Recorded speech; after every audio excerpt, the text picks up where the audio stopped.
Hello दोस्तों, आपका हमारे इस वृंदाकुंज चैनल में स्वागत है। अहोई अष्टमी पर बस इतनी देर रहेगा पूजा का शुभ मुहूर्त। जाने कितने बजे निकलेंगे तारे। अहोई अष्टमी हिंदू धर्म का एक महत्वपूर्ण पर्व है, जिसे मुख्य रूप से माताएं अपने बच्चों की लंबी उम्र, स्वास्थ्य और सुख समृद्धि की कामना के लिए करती हैं। यह व्रत कार्तिक माह के कृष्ण पक्ष की अष्टमी तिथि को पड़ता है और अहोई अष्टमी हिंदू धर्म का एक महत्वपूर्ण पर्व है, जिसे मुख्य रूप से माताएं अपने बच्चों की लंबी उम्र, स्वास्थ्य और सुख समृद्धि की कामना के लिए करती हैं। यह व्रत कार्तिक माह के कृष्ण पक्ष की अष्टमी तिथि को पड़ता है और इसे अहोई माता को समर्पित माना गया है। अहोई माता को बच्चों की रक्षक देवी के रूप में पूजा जाता है और श्रद्धालु इस दिन विशेष व्रत और पूजा विधि का पालन करते हैं। अहोई अष्टमी पर घर में माता का चित्र या मिट्टी की आकृति बनाकर उसकी पूजा की जाती है। अहोई अष्टमी का व्रत संतान के लिए किया जाता है। इस दिन माताएं संतान की लंबी उम्र और अच्छे स्वास्थ्य के लिए उपवास रखती हैं और अहोई माता की पूजा करती हैं। इस दिन की सबसे खास परंपरा है तारों को अर्घ्य देना। सूर्यास्त के बाद महिलाएं तारे देखकर अहोई माता की कृपा के लिए जल अर्पित करती हैं और संतान के उज्ज्वल भविष्य की कामना करती हैं।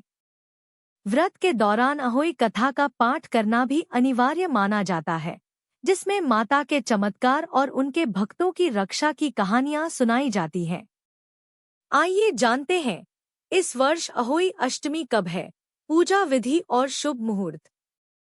इस साल अहोई अष्टमी का व्रत 13 अक्टूबर दिन सोमवार को रखा जाएगा और इस दिन अहोई माता की पूजा का शुभ मुहूर्त शाम 5:53 से लेकर शाम 7:08 तक रहने वाला है।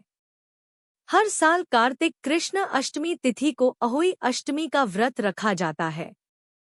इस दिन माताएं अपनी संतान की सुरक्षा और उन्नति के लिए उपवास रखती हैं। कहते हैं कि इस दिन उपवास करने से संतान के जीवन से जुड़ी हर छोटी बड़ी बाधा समाप्त हो जाती है। इस साल अहोई अष्टमी का व्रत सोमवार 13 अक्टूबर को रखा जाएगा। अहोई अष्टमी का व्रत शाम को तारे देखकर खोला जाता है। आइए जानते हैं कि इस साल अहोई अष्टमी का शुभ मुहूर्त और तारे देखने का समय क्या रहने वाला है। अहोई अष्टमी की तिथि और शुभ मुहूर्त।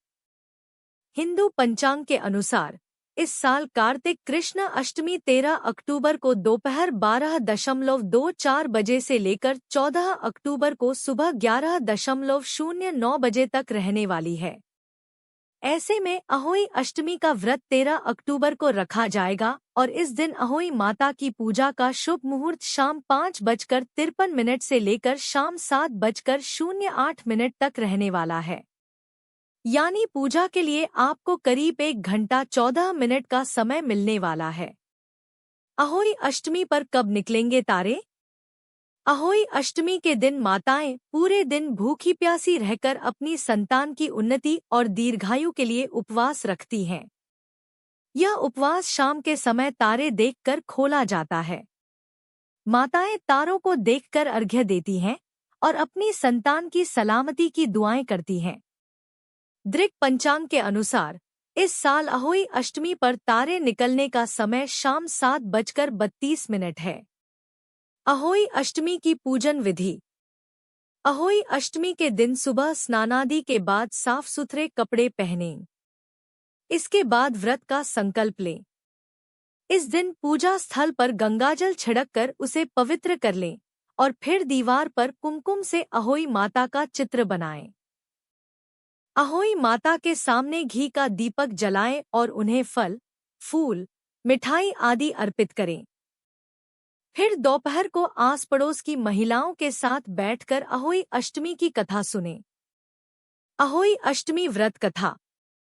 बहुत समय पहले एक साहूकार था। उसके 7 पुत्र और 7 बहुएं थीं। सबसे छोटी बहू बहुत सरल और धर्मपरायण थी। एक दिन कार्तिक मास में दीपावली से कुछ दिन पहले वह अपने घर के आंगन को लीपने के लिए मिट्टी लेने जंगल में गई। वहां मिट्टी खोदते समय गलती से उसकी खुरपी से एक छोटे से बछड़े की मां, साहिनी या बिलावड़ी, मर गई। यह देखकर वह बहुत दुखी हुई और रोने लगी। डर के मारे उसने वहां की मिट्टी वहीं छोड़ दी और खाली हाथ घर लौट आई। समय बीतने पर उसके घर संतान होने लगी, लेकिन हर वर्ष उसकी संतान कुछ दिन बाद ही मर जाती।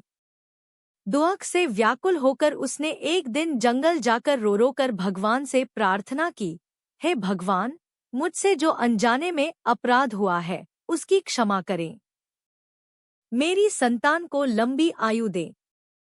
तभी आकाशवाणी हुई, तू अहोई माता का व्रत कर, उस दिन उनकी पूजा और कथा सुन, तेरी संतान अवश्य सुखी और दीर्घायु होगी।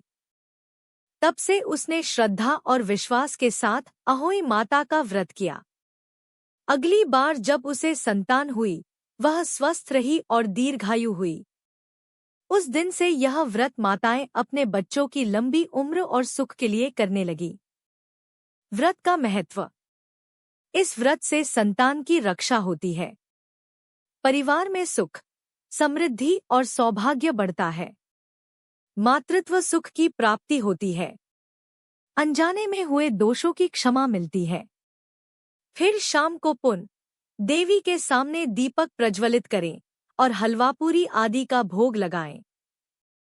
इसके बाद हाथ जोड़कर देवी से अपनी संतान की लंबी उम्र और अच्छे स्वास्थ्य की कामना करें।